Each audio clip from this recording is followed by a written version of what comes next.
حج کا ہے اور یہ شہر مکہ المکرمہ ہے، اس میں کون سی کوئی بات تھی؟ فرمانے لگے کہ ہمیں یہ تو پتا تھا لیکن حضور کی منشا کا پتہ نہیں تھا کہ حضور کیا چاہ رہے ہیں۔ اللہ اکبر۔ تو جس چیز کا یقیناً انہیں پتا ہوتا تھا اس کے بارے میں بھی کہتے تھے اللہ و رسولہ عالم، اللہ اور اس کا رسول خوب جانتا ہے۔ تو کہتے ہیں میں نے عرض کی حضور اللہ اور اس کا رسول خوب جانتا ہے۔ تو حضور علیہ السلام نے ارشاد فرمایا ان یعبد اللہ ولا یشرک بہ شیئا، کہ اللہ کی عبادت کرے بندے، اسی کو پوچھے اور اس کے ساتھ کسی کو شریک نہ ٹھہرائے، یہ اللہ تعالیٰ کا بندوں پہ حق ہے۔ اور پھر فرمایا اتدری ما حقهم علیہ اذا فعلوا ذلک، جب یہ کام کریں تو پھر اللہ پر بندوں کا کیا حق ہے؟ پھر وہی بات اللہ و رسولہ عالم، اللہ اس کا رسول خوب جانتا ہے۔ تو حضور نے فرمایا اللہ یعذبہم، پھر بندوں کا اللہ پہ حق یہ ہے کہ انہیں عذاب نہیں دے گا۔ جو شخص اپنے عقیدے کی صحت کے ساتھ زندگی گزارے گا اللہ تعالیٰ اس کی مغفرت فرمائے گا۔ تو اللہ تعالیٰ جل شانہ کے اور بھی اس کے علاوہ بہت سارے حقوق ہیں، لیکن آج کی میری گفتگو کا عنوان حقوق العباد،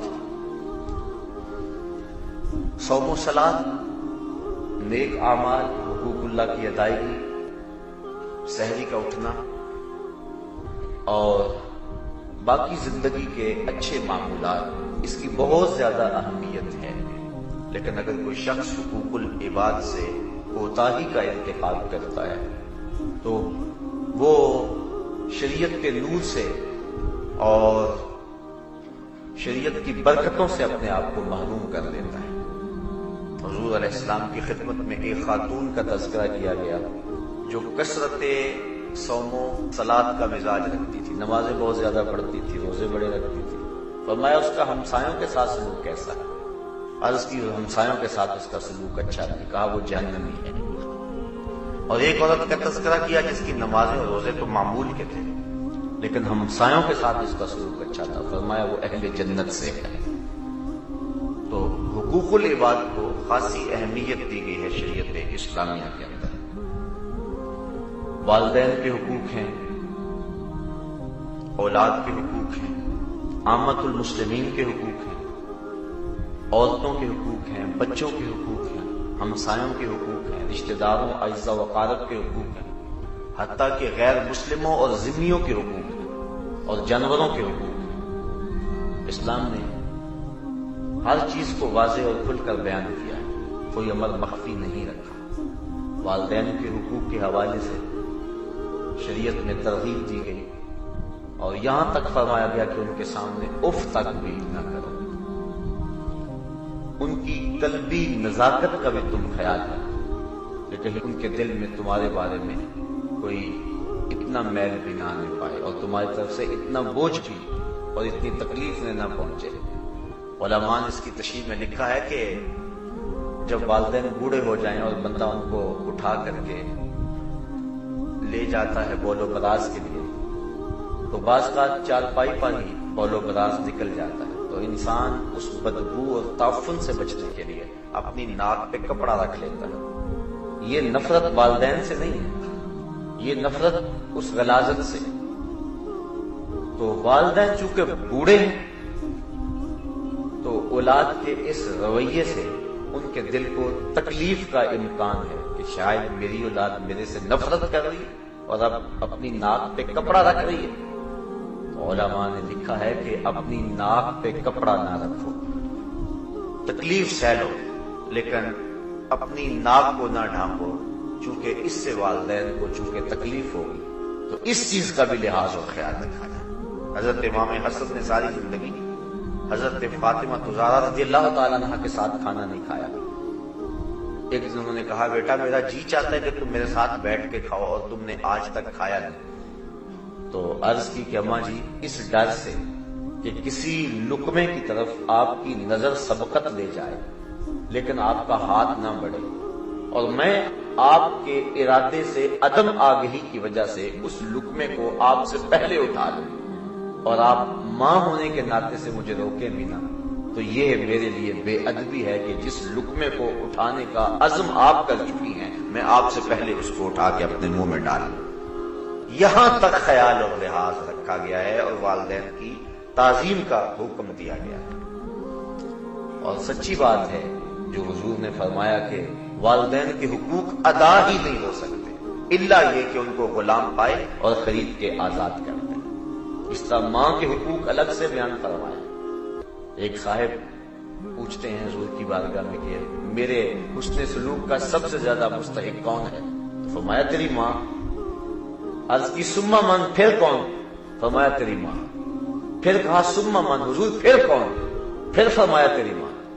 تو پھر اس نے چوتھی مرتبہ پوچھا تو فرمایا تیرا باپ۔ علماء نے اس کی تشریح میں لکھا ہے کہ چونکہ ماں پہلے ایام حمل کی تکلیف، پھر وضع حمل کی تکلیف اور پھر پرورش کی، دودھ پلانے چھڑانے اور اس کی تربیت کی تکلیف، 3 مراحل سے گزرتی اور باپ صرف تیسرے مرحلے میں شامل ہوتا ہے۔ اس لیے ماں کا تذکرہ 3 مرتبہ فرمایا اور باپ کا تذکرہ 1 مرتبہ فرمایا۔ تو والدین کے حقوق ہیں ہمارے ذمہ، ان کو آسودگی دیں، انہیں خوش رکھیں، وہ ان کی ناراضگی سے بچیں۔ اللہ کی رضا والدین کی رضا میں ہے اور اللہ کی ناراضگی والدین کی ناراضگی میں۔ رضا اللہ فی رضا الوالد وسخط اللہ فی سخط الوالد۔ اسی طرح والدین کے حقوق جس طرح اولاد کے ذمے ہیں، اس طرح والدین کے ذمے اولاد کے حقوق بھی ہیں کہ ان کی اچھی تربیت کریں، ان کا اچھا نام رکھیں، ان سے پیار کریں۔ حضرت امام حسن رضی اللہ تعالی عنہ کا حضور نے منہ چوما تو اقرا بن حابس التمیمی جو کہ اپنی قوم کے سردار تھے وہ پاس بیٹھے ہوئے تھے۔ جب اس منظر کو انہوں نے دیکھا تو کہا حضور میرے 10 بیٹے ہیں، میں نے تو کبھی ان کے ساتھ یوں پیار نہیں کیا۔ حضور نے فرمایا من لا یرحم لا یرحم، جو رحم نہیں کرتا اس پہ بھی رحم نہیں کیا جائے گا۔ تو ترغیب دی اس بات کی کہ اپنی اولاد کے ساتھ اس نے سلوک کرو، اپنی اولاد کے ساتھ پیار کرو، وہ تمہارے پیار کی طالب ہے، تمہارے پیار کی بھوکی ہے، تم اسے پیار دو، اس کو محبت دو، ان کا اچھا نام رکھو، ان کو دین سکھاؤ۔ 5-7 سال کے ہو جائیں تو مسجد میں انگلی لگا کے لاؤ، 10 سال کے ہو نماز نہیں پڑھتے تو ان کو مار کے نماز پڑھاؤ۔ ترغیب دی گئی، ان کے بستر الگ کر دو، وقت پہ ان کی شادی کر دو، ہر شے بیان فرمائے۔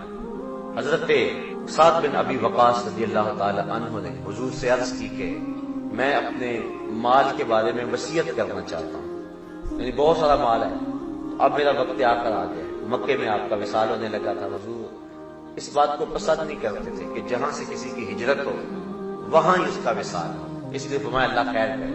انہوں نے کہا حضور میں وصیت کرنا چاہتا ہوں، سارے مال کی کر دوں؟ فرمایا نہیں۔ آدھے کی کر دوں؟ فرمایا نہیں۔ تو کہا تیسرے حصے کی کر دوں؟ فرمایا ہاں تیسرے حصے کی کر دیں۔ اور ساتھ فرمایا کہ اپنی اولاد کو کنگال چھوڑ کے جائے اور بے آسرا چھوڑ کے جائے، یہ بہتر نہیں ہے، یہ بہتر ہے کہ تو ان کے لیے کچھ چھوڑ کے جائے۔ اس لیے سارے مال کو راہ خدا میں خیرات کرنے سے اور سارے مال پر وصیت کرنے سے انہیں روک دیا، چونکہ آخری وقت تھا ان کا۔ اس لیے فرمایا کہ نہیں، حالانکہ ان کی ایک ہی بیٹی تھی، کہا کہ نہیں تو ان کو کنگال چھوڑ کے جائے تو یہ بہتر نہیں ہے کہ وہ لوگوں سے مانگتے پھریں اور لوگوں کے سامنے جھولی پھیلاتے پھریں۔ جس نے آسودگی دیکھی ہو پھر اس کے لیے یہ مسئلہ اور زیادہ مشکل ہوتا ہے، اس لیے فرمایا کہ نہیں ایسا نہیں ہے۔ تو 1/3 حصے کے اندر فرمایا کہ تم وصیت کر سکتے ہیں۔ اللہ اکبر۔ تو اس طرح اولاد کے حقوق ہیں، میاں بیوی کے آپس کے حقوق ہیں، یہ بھی حقوق کی جو ہے وہ فہرست میں ایک اہم شے ہے۔ اور ہماری آئلی زندگی کا قیام میاں بیوی کے خوشگوار تعلقات میں ہے۔ جب میاں بیوی کے تعلقات اچھے نہیں ہوں گے تو اولاد پر برا اثر پڑے گا، گھر جہنم بن جائے گا۔ سارے دن کا تھکا ہوا شخص جب شام کو پہنچے گا تو اس کو سکون ملنے کی بجائے الٹی تکلیف ہوگی، پھر گھر سے گریز اختیار کرنے لگ جائے گا اور دوریاں بڑھے گی اور گھر ٹوٹ جائیں گے۔ اس لیے حقوق بیان فرمائے۔ اور ایک بڑی خوبصورت بات ارشاد فرمائی کہ اگر تمہیں بیوی کی کچھ چیزیں ناپسند ہیں، کچھ عادتیں تمہیں پسند نہیں، تو اس کی کوئی ایسی عادتیں بھی تو ہوں گی جو تمہیں پسند ہیں۔ یہ کتنی بڑی بات ہے اور گھروں کو جوڑنے کے لیے کتنا حکمت آمیز جملہ ہے۔ اور اس طرح بیوی کو کہا کہ اگر اللہ کے علاوہ کسی کو سجدہ جائز ہوتا تو میں بیوی کو حکم دیتا کہ وہ اپنے شوہر کو سجدہ کیا کرے۔ یعنی کتنی اہمیت ہے شوہر کی۔ حضور فرمایا 4 اشخاص ایسے ہیں جب مریں گے تو جنت میں جانے میں کوئی رکاوٹ نہیں ہوگی۔ ایک وہ شخص جس نے ایسی سچی توبہ کی کہ گناہ کی طرف پلٹنا اتنا مشکل ہے، جس طرح تھن سے نکلا ہوا دودھ واپس نہیں جا سکتا، وہ دوبارہ گناہ کی زندگی اختیار نہیں کر سکتا۔ دوسرا وہ شخص کہ جس نے اپنے والدین کو راضی کر لیا۔ تیسرا وہ شخص کہ جس کی اولاد زیادہ تھی، ذرائع آمدنی تھوڑے تھے، لیکن اس نے اپنی اولاد کے پیٹ میں حرام کا لقمہ نہیں جانے دیا۔ اور چوتھی وہ عورت جو اس حال میں مری کہ اس کا شوہر اس پہ راضی تھا۔ فرمایا یہ چار لوگ وہ ہیں جن کو جنت میں جانے میں کوئی شے بھی رکاوٹ نہیں ہو۔ ایک دوسرے کے ساتھ محبت کا درس دیا، حضور نے اپنی زندگی کا عمل لوگوں کے سامنے پیش کیا۔ حضرت خدیجہ الکبریٰ رضی اللہ تعالی عنہا کے لیے حضور کے جو محبت بھرے جذبات تھے، ان کی وفات کے بعد جانور ذبح کرتے اور ان کی سہیلیوں کے گھروں میں گوشت بیچتے تاکہ ان کی روح کو آسودگی ہو۔ حضرت عائشہ رضی اللہ تعالی عنہا ام المومنین کو حمیرہ کہہ کے پکارتے، بلکہ فرمایا کہ عائشہ کی مثال ایسے ہے جس طرح کھانوں میں سرید ہوتا ہے۔ اور حضرت عائشہ رضی اللہ تعالیٰ عنہ روایت کرتی ہیں کہ حضور کثرت سے حضرت خدیجہ کا ذکر کرتے۔ ایک دن مجھ سے نہ رہا گیا، میرا ان سے جو رشتہ تھا، میں نے عرض کی حضور آپ اس بوڑھی عورت کا تذکرہ نہیں چھوڑتے جس کے ہونٹوں کے گوشے بڑھاپے کی وجہ سے زرد ہو گئے تھے، جبکہ اللہ نے آپ کو بہتر ازواج دے دی۔ حضور غصے میں آگے فرمایا عائشہ مجھے خدیجہ کے بارے تکلیف نہ دو، جب پورے مکے نے میرا انکار کیا تھا اس خاتون نے میرا اقرار کیا تھا، جب سارا زمانہ دشمن ہو گیا تھا تو انہوں نے دل جوئی کی تھی۔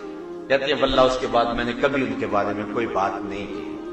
اور حضرت خدیجہ الکبریٰ کا جب آخری وقت آیا تو انہوں نے حضور سے چادر رحمت مانگی، حضور یہ چادر عنایت کر رہے ہیں۔ پوچھا کیوں؟ عرض کی حضور بخار جان لیوا ثابت ہو رہا ہے، میں چاہوں گی کہ اس چادر سے مجھے کفن دیا جائے۔ کسی شوہر کے بارے میں کسی بیوی کی اس سے بڑی گواہی کیا ہو سکتی کہ وہ کہہ رہی ہے کہ اگر مجھے میرے شوہر کی چادر مل جائے تو میری نجات کی ضمانت ہے۔ یہ حضور علیہ السلام کی زندگی کا حسن ہے جو نکل کے سامنے آ رہا ہے۔ تو عرض کی کہ حضور مجھے چادر دے دو۔ فرمایا خدیجہ چادر کیا کرنی ہے؟ عرض کی حضور بخار ہے اور مجھے لگتا ہے کہ میرے آخری وقت آ گیا، مجھے چادر دے دے تاکہ جس میں کفن دیا جائے۔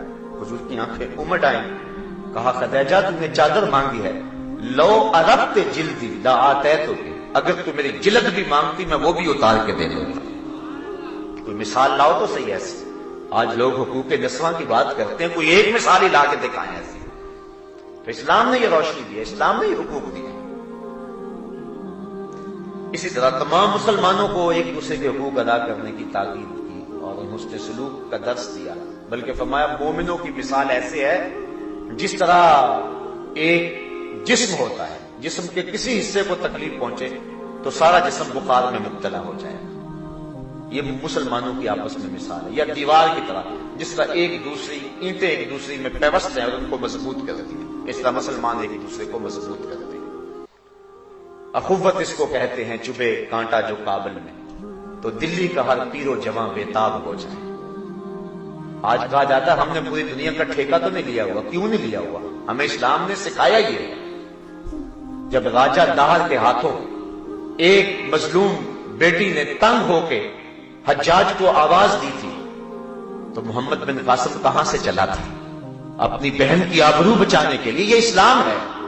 آج عافیہ صدیقی تڑپ رہی ہے اور جیل خانے کی دیواروں کے ساتھ سر پٹک رہی ہے، اور 56-57 اسلامی ممالک میں کسی کی غیرت نہیں جاگتی۔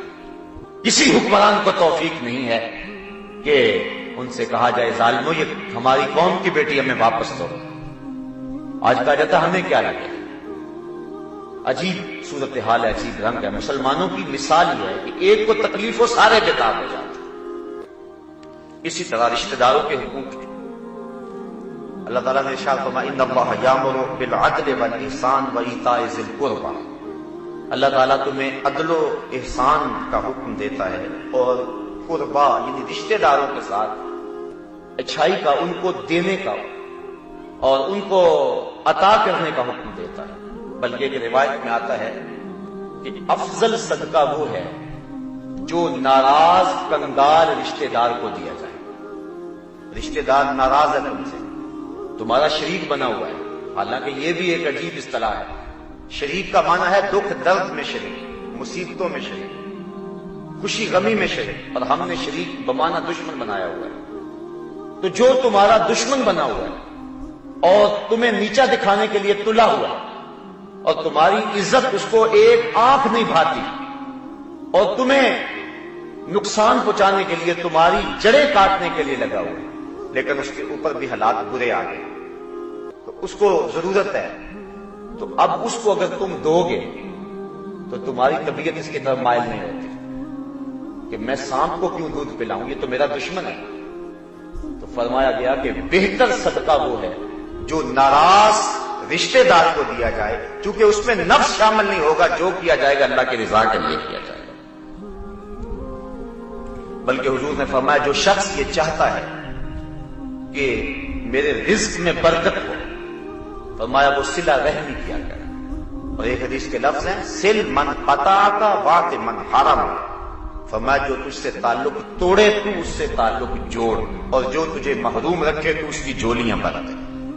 رشتہ داری میں ہوتا ہے کہ لوگ چھوٹی چھوٹی بات پہ بگڑ جاتے ہیں، مجھے رشتہ نہیں دیا، میرے ساتھ یہ سلوک نہیں کیا، چھوٹی چھوٹی باتوں سے بگڑتے ہیں، پھر ساری زندگی نفرت کی دیواریں کھڑی کیے رکھتے ہیں۔ اللہ رسول کے احکام سے لوگوں کا آج تعلق نہیں رہا ہے، نفس اتنے موٹے اور تازے ہو گئے کہ بس ہم ان کی خوراک کی فراہم کرتے رہتے ہیں۔ تو اگر تجھ سے کوئی تعلق توڑے تو اس سے تعلق جوڑ، اور اگر تجھے کوئی محروم رکھے جب تیرے اوپر موقع آئے اس کو عطا کرنے کا، تو تو اس ماضی نہ دیکھے اس نے جب میں پسا تھا تو میرے ساتھ کیا سلوک کیا تھا، تو اس رویے کو نہ دیکھ، تو اپنے طرز زندگی کی خوبصورتی کی طرف آ اور اب تو اس کو نواز دے۔ کتنا خوبصورت جملہ ہے، ہزاروں نظمیں نثریں قربان سے ایک جملے میں، زندگی سمو کے رکھ دی گئی ان دو جملوں میں، سل من قطعک وات من حرم، جو تجھ سے قطع تعلق ہی کرے تو اس سے تعلق جوڑ، اور جو تجھے محروم رکھے تو اس کی جھولیاں بھر دے۔ رشتہ داریوں کے جوڑنے کے لیے کتنا خوبصورت یہ جملہ ہے، بلکہ حضور نے فرمایا لا يدخل الجنت قاطع، قطع تعلقی کرنے والا جنت میں داخل نہیں ہوگا۔ اور ایک دوسری حدیث کے لفظ ہیں کہ تین لوگ جو ہیں وہ جنت میں داخل نہیں ہوں گے، منان یعنی احسان جتلانے والا، نیکی کرنے کے بعد احسان جتلانے والا، دوسرا مدمن الخمر شراب کشید کرنے والا، اور تیسرا آق یعنی تعلق توڑنے والا، رشتہ داریوں کو توڑنے والا، نافرمانیاں کرنے والا، والدین سے، رشتہ داروں سے، بہن بھائیوں سے اپنے تعلق کو توڑنے والا۔ آج ہم کتنے لوگوں سے ہنس ہنس کے ملتے ہیں، ہماری معاشی مجبوریاں ہوتی ہیں، ہماری سیاسی مجبوریاں ہوتی ہیں، ہماری کئی مجبوریاں ہوتی ہیں، ہم کتنے لوگوں کو ہنس ہنس کے ملتے ہیں۔ تو اگر رشتہ داروں کے ساتھ بھی آپ اچھا سلوک کر رہے ہیں، بہت سارے لوگوں کا عجیب سا رویہ ہوتا ہے، باہر ہنستے ہوتے ہیں، گھر آ کے فرعون بن جاتے ہیں، اور وہ سمجھتے ہیں کہ یہاں میں نے اپنا روب جمانا ہے۔ نہیں، اپنی زندگی کو خوبصورت بنائیں اور معاف کرنے کا مزاج بنائیں۔ جو شخص معاف کرنے کا مزاج بنا لیتا ہے آسودہ ہوتا ہے، اور جو شخص نفرتوں کے بیچ اپنے دل میں بوتا ہے، ان کو پانی دیتا رہتا ہے، تو وہ ساری زندگی اذیتوں کا شکار رہتا ہے۔ اس لیے اگر خود آسودہ رہنا چاہتے ہو تو لوگوں کو آسودگی پہ چاہو۔ فرمایا لا ضرر ولا ضرار، نہ کسی کو دکھ دو اور نہ تمہیں کوئی دکھ دے، سادے لفظوں میں جیو اور جینے دو، یہ پالیسی اختیار کرو زندگی میں، تو زندگی خوبصورت ہو جائے گی۔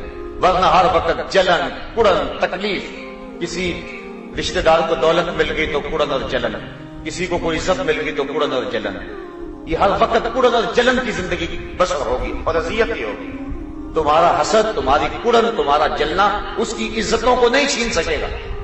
اس لیے تم اپنا مزاج اچھا بناؤ، کسی کی طرف جب انگلی اٹھاتے ہو تو سوچا کرو کہ باقی انگلیاں تمہاری اپنی طرف اٹھتی ہیں، تو مت کسی پہ انگلی اٹھاؤ، معاف کرنے کا مزاج ڈالو، صلہ رحمی اپنا شعار بناؤ، اور اس سے معاشرے کے اندر حسن پیدا ہو۔ اللہ اکبر۔ اسی طرح ہمسائے کے حقوق ہیں، حضور نبی رحمت صلی اللہ علیہ وسلم نے ارشاد فرمایا ما زال یوصینی جبرائیل بالجار حتی ظننت انہ سیورث، کہا مجھے اتنی کثرت کے ساتھ جبریل امین نے ہمسایہ کے بارے میں وصیت کی ہے، مجھے یہ محسوس ہوا تھا، میں نے گمان کیا تھا شاید یہ وراثت میں حقدار بنا دیا جائے، یعنی اس قدر جو ہے وہ ہمسائے کے حقوق کا لحاظ کیا گیا ہے۔ وہ کہتے ہیں ہمسایہ ماں جایا، یعنی ہمسائے کی مثال ماں جائے کی طرح، بھائیوں کی طرح ہوتا ہے۔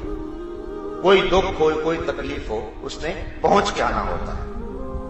ایک صحابی حضرت معاویہ بن عبدہ کہتے میں نے حضور سے پوچھا کہ حضور ہمسائے کے حقوق کیا ہیں؟ فرمایا کہ جب بیمار ہو تو اس کی تیمارداری کرو، جب مر جائے تو جنازے پہ جاؤ، جب قرض مانگے تو قرض دو، اور جب اسے کوئی خوشی پہنچے تو مبارک دو، جب کوئی تکلیف آئے تو پردہ پوشی کرو، اور فرمایا حضور نے کہ جب اس کے گھر میں خوشی آئے تو مبارک دو، تکلیف آئے تو تعزیت کرو، اور فرمایا کہ اس کے گھر سے اونچی دیواریں نہ بناؤ اور اس کی ہوا نہ روکو۔ اور ایک حدیث میں آتا ہے ہمسائے کے حقوق بیان فرمائے کہ اگر وہ تمہاری دیوار میں لکڑی ٹھونکنا چاہے تو اس کو منع نہ کرو۔ یہ ہمسائے کے حقوق ہیں۔ بلکہ اللہ کے محبوب علیہ السلام نے ارشاد فرمایا واللہ لا یؤمن واللہ لا یؤمن واللہ لا یؤمن، اللہ کی قسم وہ مومن نہیں ہے، اللہ کی قسم وہ مومن نہیں ہے، اللہ کی قسم وہ مومن نہیں ہے۔ صحابہ نے عرض کی ومن یا رسول اللہ، حضور کون مومن نہیں ہے؟ حضور نے فرمایا الذی لا یامن جارہ، جس شخص کا ہمسایہ اس کی شر سے محفوظ نہیں ہے وہ شخص مومن ہی نہیں۔ بلکہ ایک حدیث کے لفظ ہیں، فرمایا جو شخص پیٹ بھر کے کھاتا ہے اور رات گزارتا ہے اور یہ جانتا ہے کہ میرا ہمسایہ بھوکا ہے اور اس کو کھانا نہیں دیتا، حضور نے ارشاد فرمایا وہ مجھے مانتا ہی نہیں، اس کا میرے پہ ایمان ہی نہیں۔ ہمسایہ بھوکا ہو تو 40 دن نمازیں قبول نہیں ہوتی، تو فرمایا اس کا میرے پہ ایمان ہی نہیں۔ بلکہ حضور نے ایک آسان نسخہ بیان فرمایا، سنیے۔ حضور فرماتے ہیں کہ جب تم کھانا پکاؤ تو تھوڑا سا پانی زیادہ ڈال لو اور شوربہ ہمسایوں کے گھر بھی بھیج دو۔ یہ ہمیں شریعت نے حکم دیا۔ اگر ایسا ہم نہیں کر سکتے تو پھر حکم ہے کہ ایسے زاویے میں کھانا پکائیں کہ ہمسائے کے بچوں تک اس کی خوشبو نہ پہنچے، کیونکہ مزدور کے غریب بچے اگر اپنے باپ سے اس کی فرمائش کر بیٹھے تو وہ فرمائش کو پورا نہ کر سکا تو پھر اس کا علاج کس کے پاس ہوگا؟ یا تو تم تھوڑا سا پانی زیادہ ڈال لو اور شوربے کی پیالی ایک بھیج دو، کوئی حرج نہیں ہے اس میں، تمہارا کیا بگڑے گا؟ اور یا پھر ایسے زاویے میں تم وہ چیز پکاؤ کہ اس کی بو ہمسائے کے گھر نہ پہنچے، کہ بچے اگر رو پڑے ضد کر بیٹھے، بچے تو بچے ہوتے ہیں، انہیں کیا پتا ہوتا ہے ہمارے والدین کی پوزیشن کیا ہے؟ بچے تو کھیلنے کے لیے چاند بھی مانگ لیتے ہیں، بچے تو امیر اور غریب کے ایک جیسا مزاج رکھتے ہیں، یہ تو بعد میں پتا چلتا ہے کہ ہم غریب ہیں اور ہماری حالت یہ ہے۔ جب جوان ہوتے ہیں، پروان چڑھتے ہیں اور حالات کا جبر سہتے ہیں، پھر انہیں پتا چلتا ہے ہم نے تو عید کے دن بھی آلو چھولے بیچنے ہیں، ہم نے تو عید کے دن بھی غبارے بیچنے ہیں، ہم نے تو عید کے دن بھی بسوں میں پانی بیچنا ہے اور کنڈکٹروں کے دھکے کھانے ہیں۔ یہ تو بعد میں انہیں پتا چلتا ہے، لیکن بچپن میں تو نہیں پتا ہوتا ان کو، تو وہ اپنے ماں باپ سے ہر وہ مطالبہ کر لیتے ہیں جس مطالبے کو وہ پورا نہیں کر سکتے، تو ماں باپ پھر پریشان ہو جاتے ہیں۔ وہ کیا کسی نے کہا تھا دوپہر کو سلا دیتی ہے بچوں کو وہ اس ڈر سے، دوپہر کو سلا دیتی ہے بچوں کو وہ اس ڈر سے، گلی میں پھر کھلونے بیچنے والا نہ آ جائے۔ یہ تو لوگوں سے پوچھے کہ جو محرومیوں کا شکار ہیں کہ وہ روتے ہوئے بچوں کو کیسے چپ کراتے ہیں، بچوں کی آرزوئیں اور مچلتی ہوئی تمناؤں کو کس طرح جو ہے وہ خاموش کرواتے ہیں۔ آپ روز دیکھتے نہیں کہ لوگ ماں باپ اپنے بچوں کی آرزو پورا نہیں کر سکتے تو وہ خودکشی کر جاتے ہیں، تو یہ حالات پیدا ہو جاتے ہیں۔ ماں جب اپنے بیٹے کو بلکتا ہوا دیکھتی ہے اور اس کو دودھ بھی فراہم نہیں کر سکتی تو اس ماں کے کلیجے کے جو جذبات ہیں، اس دل کی جو حالت ہے، اس کو لفظوں کا کوئی روپ نہیں دیا جا سکتا ہے۔ اللہ نے ماں کا دل اتنا گداز اور نرم بنایا ہوا، اس لیے حضور نے کتنا خوبصورت جملہ ارشاد فرمایا کہ گوشت پکاؤ اگر تو تھوڑا سا پانی زیادہ ڈال لو اور ہمسایوں کے گھر بھی ایک پیالی بھیج دو، یہ مزاج بناؤ۔ ایک زمانہ تھا یہ مزاج تھا، آج یہ مزاج ختم ہو گیا۔ آج ہر شخص اپنے گھر میں، بعض اوقات ہمسائیگی کے اندر ایک غریب آدمی ہوتا ہے، ہم شادی پہ بھی نہیں اس کو بلاتے، اس وقت بھی ہم جو فہرست مرتب کرتے ہیں تو اس وقت سوچتے ہیں کہ جس کے آنے سے ہمارے گھر میں عزت ہوگی اور جس کے آنے سے ہمارا وقار بڑھے گا اور جو ہے وہ ہمیں معاشرہ داد دے گا۔ غریبوں کو تو اس موقع پہ بھی نہیں پوچھتا، اور حضور نے فرمایا شر الطعام طعام الولیمہ، بدترین کھانا ولیمے کا کھانا ہے جس میں عمرا کو تو بلایا جائے اور غربا کو نظر انداز کیا جائے۔ وہ بدترین کھانوں میں کھانا حضور نے بیان فرمایا. تو جب بھی آپ شادی کریں، بیاہ کریں، تو اس وقت جن سے نیوندرا ملنے کی کوئی توقع نہیں ہے، ان غرباء و مساکین کو بھی آپ بلائیں اور بٹھائیں اور ان کو بھی عزت سے کھانا کھلائیں. دیکھیں آپ کو اللہ برکت نصیب فرمائے گا. تو اس لیے حضور نے فرمایا کہ اپنے ہمسایوں کے ساتھ اس انداز کے اندر سلوک کرو. اللہ اکبر. حضرت ام المومنین سیدہ عائشہ رضی اللہ تعالی عنہا کہتے ہیں میں نے حضور سے عرض کی حضور میرے 2 ہمسائے ہیں تو میں کس سے ابتدا کروں؟ تو فرمایا جس کا دروازہ تمہارے دروازے کے قریب ہے. ہمسائے اگر 2 ہوں تو دیواریں سب کی لگتی ہیں، بعض کا ایک گھر کو 5-6 گھروں کی دیواریں لگتی ہیں. تو کہا کہ جس کا دروازہ تمہارے دروازے کے قریب ہے وہ قریبی ہمسایہ ہوگا. ویسے علماء نے فرمایا ہے کہ ہمسایہ 40 گھروں تک ہوتا ہے. آس پاس کے 40 گھر جو ہیں وہ ہمسائے کہلائیں گے. حضور نبی رحمت صلی اللہ علیہ وسلم کا ایک اور فرمان سنیے. فرمایا جو شخص اپنے دوستوں کے ساتھ اچھا ہے اور اپنے ہمسایوں کے ساتھ اچھا ہے وہ اللہ کی نظر میں بھی اچھا ہے، اور جو اپنے دوستوں اور اپنے ہمسایوں کے ساتھ اچھا نہیں ہے وہ اللہ کی نظر میں اچھا نہیں ہے. اس لیے اپنے آپ کو ہمسایوں کے لیے نفع بخش بناؤ اور دوستوں کے لیے نفع بخش بناؤ. وہ تمہیں تکلیف بھی پہنچائے تو کوئی حرج نہیں ہے. ہمسایہ تو کافر ہو پھر بھی ساتھ اس کے حسن سلوک کرنے کی تاکید کی گئی ہے. اور حضور فرمایا اگر وہ قرض مانگے تو اس کو قرض بھی دو. اسی طرح غلاموں کے حقوق ہیں. حضرت ابو ذر رضی اللہ تعالی عنہ سے حضور نے فرمایا کہ یہ تمہارے بھائی ہیں، اللہ نے انہیں تمہارے ماتحت کر دیا. جو تم خود کھاتے ہو انہیں کھلاؤ اور جو خود پیتے ہو انہیں پلاؤ اور جو خود پہنتے ہو انہیں پہناؤ. یعنی انہیں اس احساس میں مبتلا نہ ہونے دو. بلکہ حضور نے فرمایا کہ ان کو بیٹا یا بچہ کہہ کے پکارو. یعنی ان کو او میرے غلام او میرے نوکر نہ کہو، بلکہ ان کو بھائی کہہ کے پکارو، ان کو بیٹا کہہ کے پکارو. اگر لونڈی ہے تو اس کو بچی کہہ کے پکارو. آج غلاموں کا تصور تو ختم ہو گیا، یہ اسلام کے فیضان سے ہوا. آج دنیا بات تو کرتی ہے یورپ کی. غلامی ختم کرنے کے لیے یورپ نے جو بل پاس کیا ہے اسمبلی میں پاس ہوتے ہوتے پورے 19 سال لگے، لیکن اسلام نے آتے ہی غلامی کی زنجیریں توڑ دی اور ہر طرف آزادی ہی آزادی ہوئی. اور جو مختلف کفاروں میں غلام آزاد کرنے کا حکم دیا، قسم کھا بیٹھو تو غلام آزاد کرو، اور تم جو ہے وہ زہار کر بیٹھو تو غلام آزاد کرو. اسی طرح مختلف کفاروں کے اندر روزہ توڑ بیٹھو تو غلام آزاد کرو. تو تاکید کی گئی اور ایک وقت آیا کہ غلامی ختم ہو گئی. اور غلام جب تک موجود تھے غلاموں کو عزت تھی. آپ جانتے ہیں فتح مکہ کے دن حضور کے پیچھے جو شخص بیٹھا ہوا تھا وہ کسی سردار کا بیٹا نہیں تھا، ایک چھوٹا سا بچہ تھا. حضور اس کو پیار کرتے تھے، وہ خوشی سے اچھلنا چاہتا تھا، حضور اس کو روکتے تھے. وہ کون تھا؟ حضور کا نواسا تھا. تاریخ کا جواب نفی میں. کسی انصاری سردار کا بیٹا؟ جواب نفی میں. کسی قریشی سردار کا بیٹا؟ جواب نفی میں. کون ہے وہ؟ حضور کے منہ بولے بیٹے اور آزاد کردہ غلام حضرت زید بن حارثہ کا بیٹا حضرت اسامہ بن زید ہے. وہ ہے اس دن جو فتح مکہ کے دن حضور کے ساتھ بیٹھا ہوا ہے. گویا اس بات کا اعلان ہے کہ آج کی فتح غلاموں کو آزادی کا پیغام دے رہی ہے. ایک غلام کو یوں جگہ دی اور دوسرے غلام بلال حبشی کو کعبۃ اللہ کی چھت پہ چڑھا دیا اور کہا بلال یہاں کھڑے ہو کر اذان پڑھو. سارے کرشی نیچے ہیں، حبشی اوپر ہے.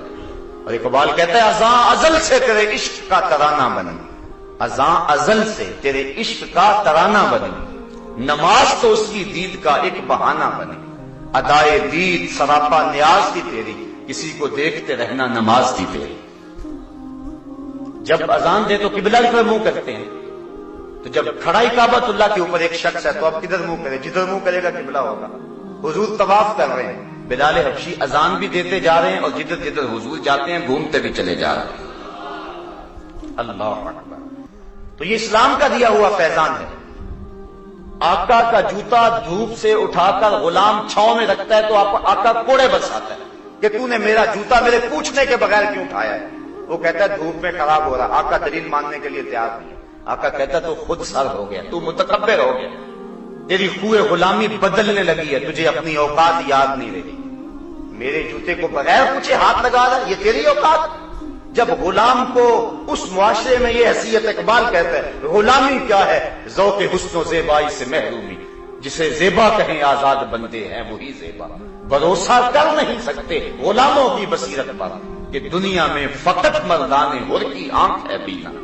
اس کی اس بصیرت کو ماننے کے لیے کوئی تیار نہیں کہ چلو دھوپ میں خراب ہو رہی تھی. آقا کہتا تو متکبر ہو گیا اس لیے تو میرے جوتے کو میرے پوچھے بغیر ہاتھ لگایا. جس غلام کی یہ حیثیت ہے، آئیے وحی کا نور جب پھیلتا ہے، اجالے ہوتے ہیں، زمانہ روشنیوں کے حصار میں آتا ہے. حضور گئے معراج پہ واپس پلٹے، کہا بلال تو کون سے نیک عمل کرتا رہا ہے؟ میں نے جنت میں تیرے قدموں کی آہٹ کو سنا ہے. کیا خیال ہے اس ایک جملے نے دور غلامی کی ساری تھکن اتار نہیں دی ہوگی اور بلال فرش سے اٹھ کے فراز عرش پہ نہیں پہنچ گیا ہوگا؟ یہ دیا ہوا دین ہے. غلاموں کے حقوق کا لحاظ اور ان کا خیال رکھا اور جو ہے وہ ان کے ساتھ اس نے سلوک کی ترغیب دی. حضور کی جو آخری وصیت امت کے نام تھی، جب حضور نے وصال فرمایا اس کے بعد کوئی حضور نے بات نہیں کی.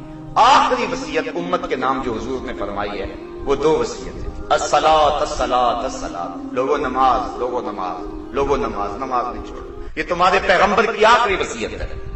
آج ہر بندہ ڈٹائی کے ساتھ نماز سے انکار کر رہا ہے اور چھوڑ رہا نماز کو. صبح حشرات الارض بھی اپنی بلوں سے نکل کے رب کا نام پکار رہے ہوتے ہیں. یہ اشرف المخلوقات لمبی تان کے سویا ہوا ہوتا ہے. تمہارے رسول کی آخری وصیت الصلاۃ الصلاۃ، اور دوسرا فرمایا وما ملکت، فرمایا دو کمزوروں کے بارے اللہ سے ڈرنا، ایک تمہاری بیویاں اور ایک تمہارے غلام اور لونڈیاں. یہ دو کمزور ہیں، کچھ نہیں کہہ سکتے. تم جو مرضی ظلم کر لو، کیا کہنے، نہ بیوی نے بھاگ جانا ہے نہ غلام نے بھاگ جانا. تو ان کے ساتھ فرمایا حسن سلوک کا. بلکہ حضرت ابو مسعود انصاری رضی اللہ تعالی عنہ روایت کرتے ہیں، کہتے ہیں میں اپنے غلام کو مار رہا تھا کہ میرے پیچھے سے کسی نے آ کر کے کہا تحمل کرو تحمل کرو، برداشت کرو. میں نے جب پلٹ کے دیکھا تو حضور کھڑے تھے اور حضور نے فرمایا ابو مسعود اس غلام پر جتنا تو قادر ہے اللہ تیرے پہ اس سے زیادہ قادر ہے. حضرت ابو مسعود کہتے ہیں حضور میں نے اللہ کے لیے اس غلام کو آزاد کر دیا. حضور فرمایا نہ کرتے تو جہنم میں بھی جاتے. اللہ اکبر. تو غلاموں کے ساتھ اس نے سلوک کرنے کا حکم دیا ہے اور اس نے سلوک کرنے کا درس دیا ہے. اسی طرح جو غیر مسلم ہیں ان کے ساتھ اس نے سلوک کرنے کا، ذمیوں کے ساتھ اس نے سلوک کرنے کا، ان کے حقوق کو ادا کرنے کا حکم دیا ہے. اپنے ماتحت جو ذمی ہیں ان کی جان و مال اور آبرو کے محافظ ہیں مسلمان، اور اگر ان کی حفاظت نہیں کر سکتے تو پھر ان سے جزیہ بھی نہیں لے سکتے. حضرت سعد بن ابی وقاص رضی اللہ تعالی عنہ نے جب حمص فتح کیا اور وہاں انہوں نے ان سے جزیہ لیا، تو جب رومیوں نے پوری اطراف سے مسلمانوں پر حملے کر دیے تو حضرت عمر فاروق رضی اللہ تعالیٰ عنہ کے حکم سے انہیں حمص چھوڑ کے واپس آنا پڑا. تو جب حضرت سعد بن ابی وقاص واپس آنے لگے تو آپ نے عیسائیوں کو بلایا اور بلا کے رقم ان کے سامنے رکھی جو جزیے کی ان سے وصول کی ہوئی تھی. کہا ہم اب تمہارے مال و جان کی حفاظت نہیں کر سکتے، لہذا جزیہ لینے کا بھی حق نہیں رکھتے. تو وہ عیسائی رو پڑے تھے. وہ کہتے تھے کہ اتنے اچھے حکمران ہمیں چھوڑ کے جا رہے، اور آپ اپنی اندلس کی تاریخ پڑھیں، کتنی روشن تاریخ ہے. ہم نے کتنے 100 سال وہاں حکومت کی ہے. آج بھی مسجد کرتبہ اور بیت الاحمر مسلمانوں کی راہیں تک رہا ہے. عبد الرحمن الداخل کا بویا ہوا کھجور کا درخت آج بھی امت مسلمہ کو پکار رہا ہے. وہ 1400 ستونوں پہ مشتمل مسجد جس میں آج گھوڑے بندے ہوئے اور کلیسا بنا ہوا ہے، آج امت مسلمہ کو پکار رہا ہے. رو رہی ہے آج ایک ٹوٹی ہوئی مینا اسے، کل تلک گردش میں جس ساکی کے پیمانے رہے. خیر تو ساکی صحیح لیکن پلائے گا کسے، اب نہ میں کش رہے باقی نہ میں خانے رہے.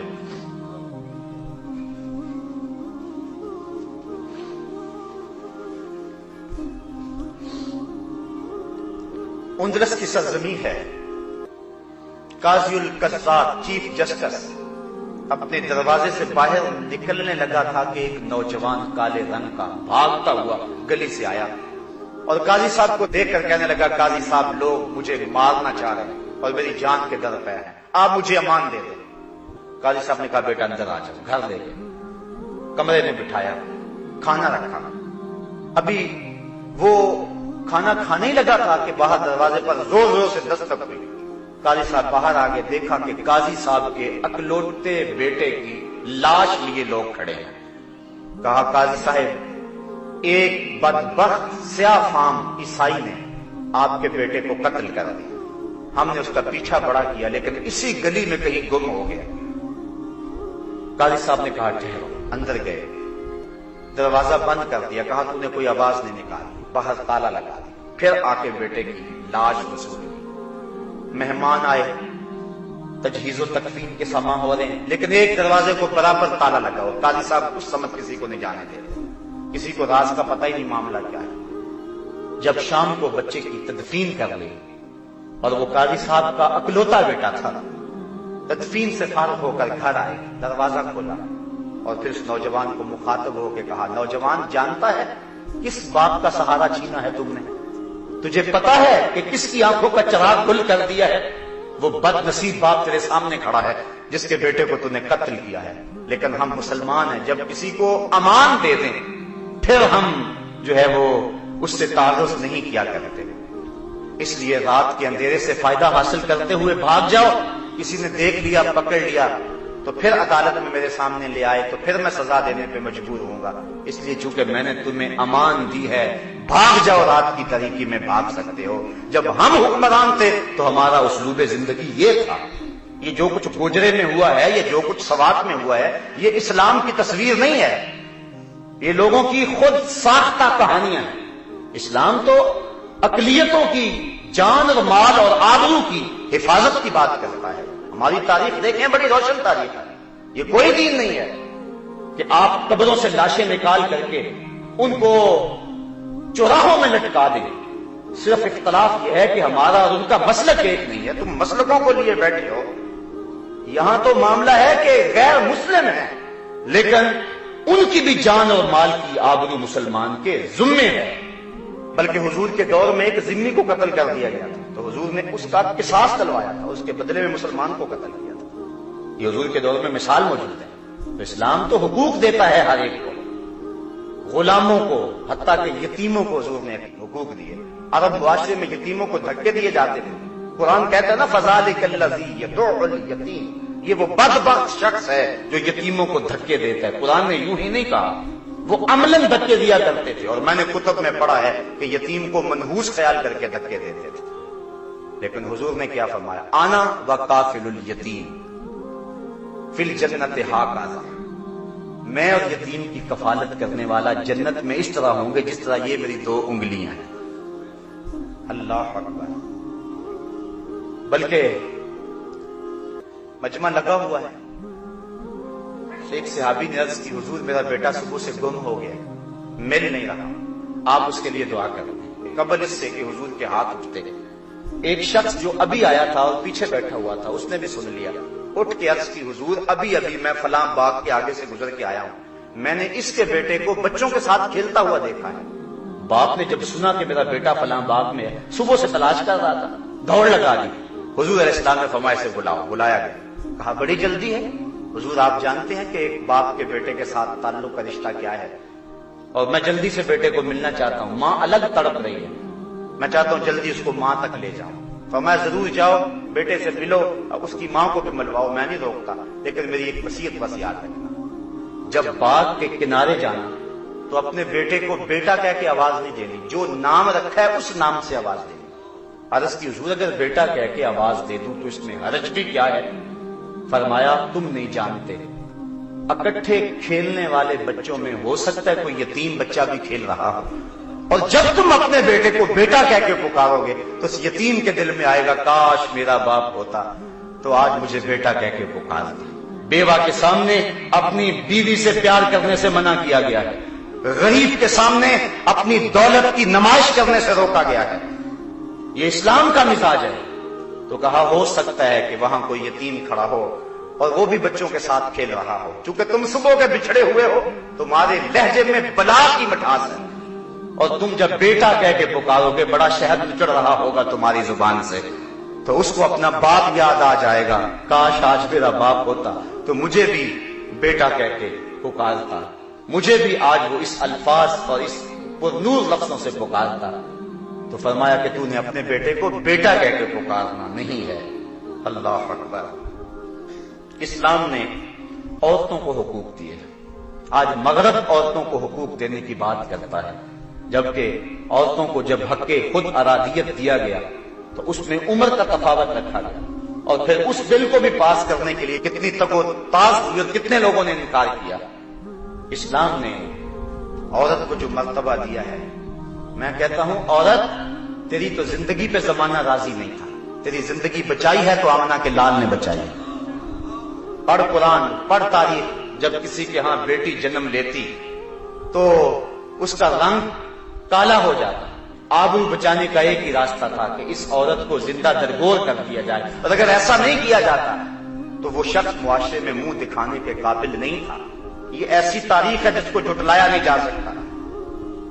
بیٹیوں کو زندہ درگور کیا کرتے تھے۔ حضور نے ایک جملہ کہا، آپ نے سینکڑوں بار وہ جملہ سنا، لیکن اس تناظر میں کبھی اس کو سوچنے کی کوشش کرا۔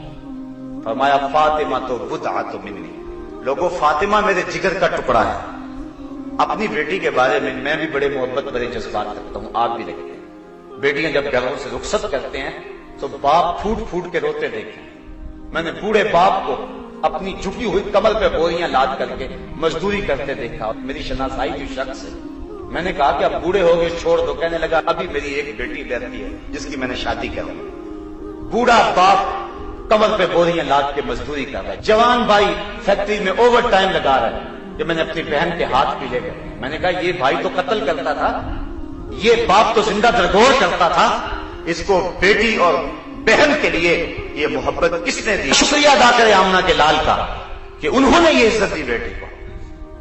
اللہ کے محبوب علیہ السلام نے اس دور میں کہا، آج میں اور آپ اپنی بیٹی کے لیے کوئی ایسا محبت بھرا جملہ کہہ دیں، کوئی بات نہیں، یہ ہمارا معاشرہ ہے، یہ ہمارا کلچر ہے۔ بیٹی سے پیار یہ ہماری تہذیب کا بھی حصہ ہے اور ہماری فطرت بھی ہے۔ جب فطرت سو گئی ہوئی تھی اور تہذیب خون خار تھی اور بیٹیوں کو زندہ درگور کر کے باپ فخر کرتا تھا، اس دور میں حضور نے فرمایا بیٹیوں کو زندہ درگور کرنے والوں سن لو، تم تو بیٹیوں کو زندہ درگور کرتے ہو، محمد کی بیٹی محمد کے دل کی ٹھنڈک ہے، میرا دل کا ٹکڑا ہے، میرے جگر کا ٹکڑا ہے۔ یہ کلمہ محبت بھی ہے، کلمہ جہاد بھی ہے۔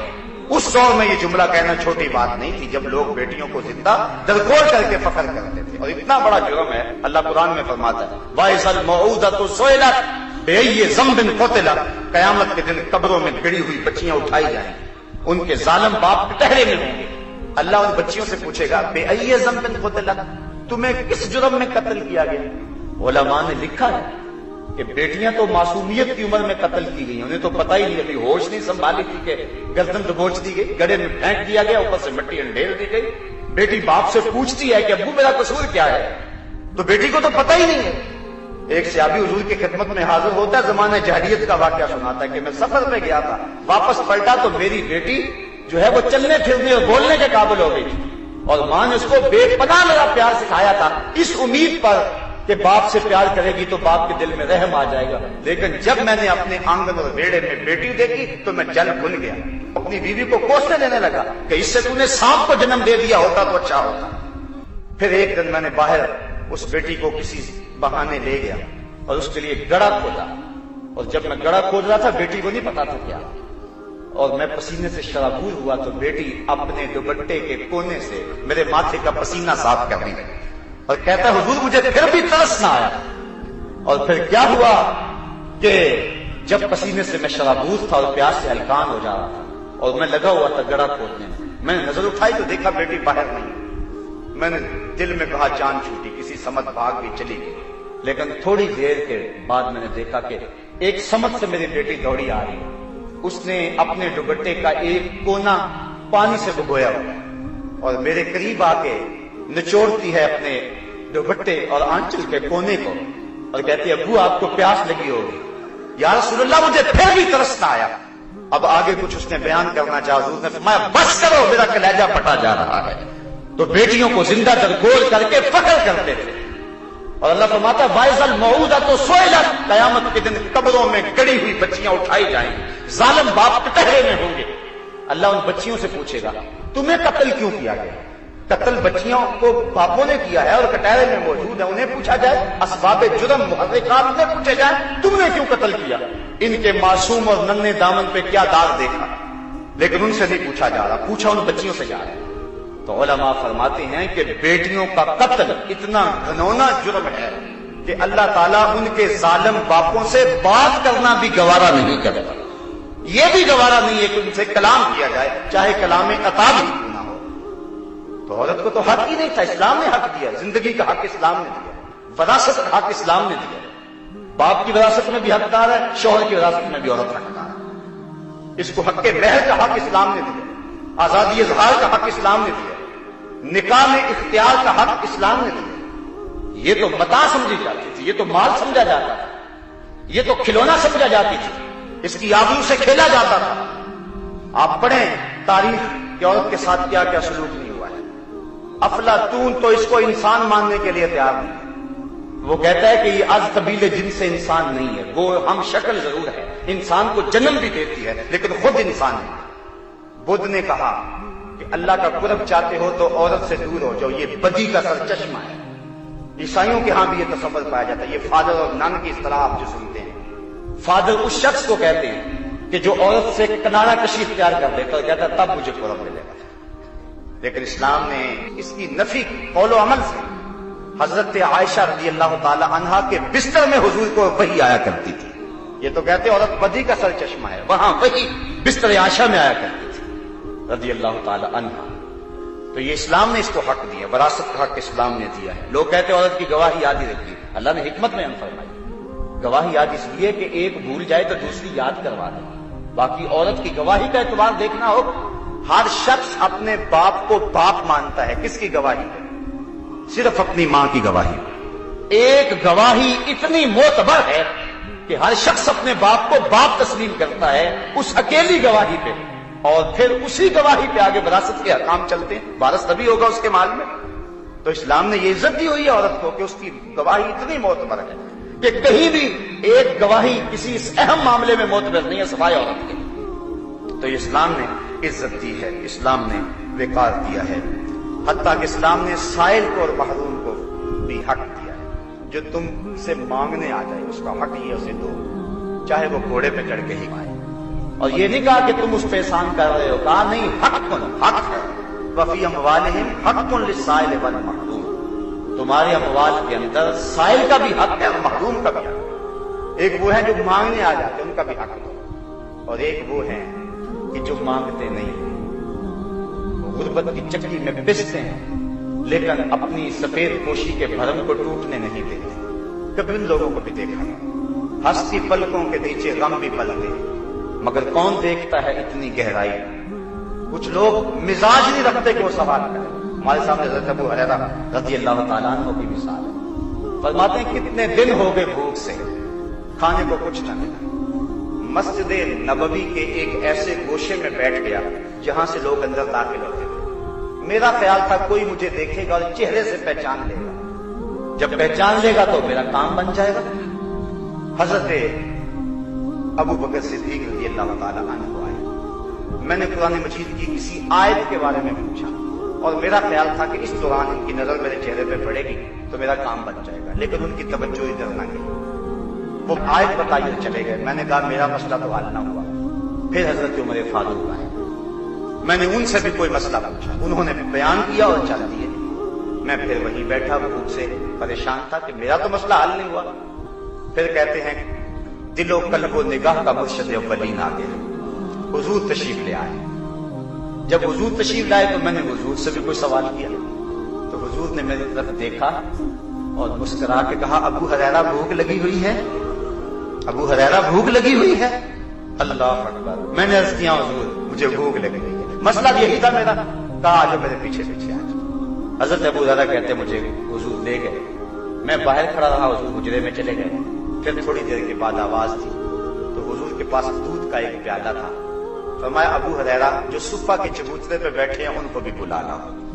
صرف ایک کا خیال نہیں، سب کا ہی خیال ہے. اللہ اکبر. حضرت ابو ہریرہ کہتے ہیں دودھ کا پیالہ دیکھ کے تو مجھے سہارا ہوا تھا، لیکن جب کہا نا سب کو بلا لاؤ تو مجھے پریشانی ہو گئی کہ دودھ کا تو ایک پیالہ ہے تو یہ بیٹھنے والے جو ہیں وہ 70 لوگ تھے، لیکن حضور کا حکم تھا میں بلا لایا. سارے آ کے بیٹھ گئے. حضور نے فرمایا ابو ہریرہ یہ پیالہ لو اور دائیں سے شروع ہو جاؤ. الیمن فلیمن، دائیں سے چلتے جاؤ. کہتے ہیں میں نے پیالہ لیا اور ایک شخص کو دیا اور غور کرتا رہا. اس نے سیر ہو کے پیا لیکن ایک قطرہ بھی کم نہ ہوا. مجھے تسکین ہو گئی، اب کام بن گیا. دوسرے کو دیا، تیسرے کو دیا. لگتا تھا اس دودھ کے پیالے کا تعلق حوض کوثر کی نہروں سے جڑ گیا. جتنے بھی لوگ بیٹھے تھے 70 لوگ، ان سب کو پلا دیا. پھر حضور نے فرمایا ابو ہریرہ اب کون رہ گیا؟ کہ اللہ اکبر، کیسی محبت. ابو ہریرہ کون رہ گیا؟ عرض کی حضور ایک آپ ہیں اور ایک میں ہوں. فرمایا اب تم پیو. کہتے میں نے پیا، شراب ہو کے پیا. حضور فرمایا اور پیو. کہتے میں نے اور پیا. پھر حضور فرمایا ابو ہریرہ اور پیو. کہا مجھے قسم ہے اس رب کی جس کے قبضے میں میری جان ہے، میرے جسم میں ایک قطرے کی گنجائش بھی نہیں ہے. پھر حضور نے میرے ہاتھ سے پیالہ لیتے ہوئے فرمایا ساقی القوم آخرہم شربا، جو قوم کا پلانے والا ہوتا ہے وہ تو آخر میں پیتا ہے. اور یہ کہہ کے سارا پیالہ نوشی جان کر گئے. اعلیٰ حضرت فرماتے ہیں کیوں جناب ابو ہریرہ، کیسا تھا وہ جام شیر جس سے 70 صاحبوں کا دودھ سے منہ بھر گیا. میرے استاد مکرم یہاں ایک بڑی خوبصورت بات کیا کرتے تھے. آپ فرمایا کرتے تھے یہ تو دیکھتے ہو کہ دودھ کا ایک پیالہ 70 آدمیوں کے لیے کافی ہو گیا، لیکن یہ بھی تو دیکھو کہ 2 جہاں کا سردار ہے اور 70 آدمیوں کا جھوٹا پی رہا ہے. یہ پہلو بھی تو سیرت کا دیکھو نا، یہ انداز بھی تو دیکھو نا. تو حضرت ابو ہریرہ کا یہ واقعہ کہتے ہیں میں سوال نہیں کرتا تھا، وہاں بیٹھ گیا. تو کچھ خوددار بھی ہوتے ہیں، وہ اپنی سفید پوشی کے بھرم کو توڑ نہیں سکتے، ان تک بھی پہنچے تھے. تمہارے مال میں حق ہے سائلوں کا بھی اور محروموں کا بھی، دونوں کی مدد کرو. تو اسلام نے ہمیں بندوں کے حقوق کی ادائیگی کا حکم دیا ہے اور اس کی طرف ہمیں بلایا ہے. وآخر دعوانا ان الحمدللہ رب العالمین. تم پڑھ عالم فاضل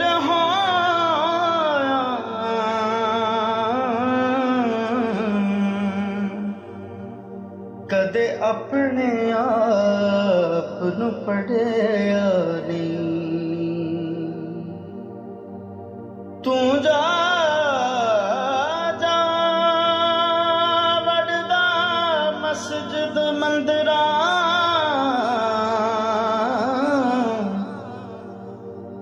تو جا جا وڑدا مسجد مندراں